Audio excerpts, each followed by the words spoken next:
of using Real User Monitoring in the Coralogix platform is installing the RUM SDK. So we have some great documentation on this. I'm not going to go through a worked example here, but it's really quite straightforward. Simply, you have to first get a hold of your RUM API key, and then you can install the Coralogix SDK using npm.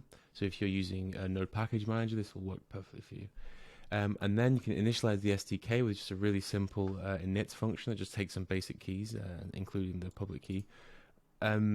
And then you input the following basic parameters. So it's essentially a breakdown of all of the fields that you need to include in here. Really simple, really straightforward. You can also have a list of advanced parameters as well. So have a look at those. They're clearly documented here. So it'll just make it clear what you're actually doing to your data, just to make sure that you completely understand what everything's doing. And you can see a bunch of different options here, but ultimately the basic sort of introduction is really straightforward. Install the browser SDK, initialize it in your code.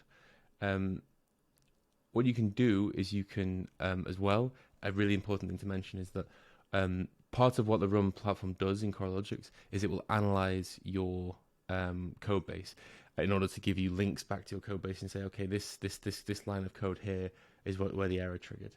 However, because JavaScript code is often obfuscated and compressed, we need the source map. And so the way to use the source map is to simply install the RUM CLI as part of Coralogix, and then it's just a case of uploading the source map. So you can see an example of the source map here. An example of the command to run the source map there. So doing those two things are going to mean that you have an application that is producing data and sending it to the Real User Monitoring platform in Coralogix. And secondly, it's going to ensure that you have your source map uploaded so that the stack trace analysis works. This is really, really important. So those are the two steps, the two prerequisite steps necessary to make sure that your application is integrated beautifully with the Real User Monitoring platform in Coralogix.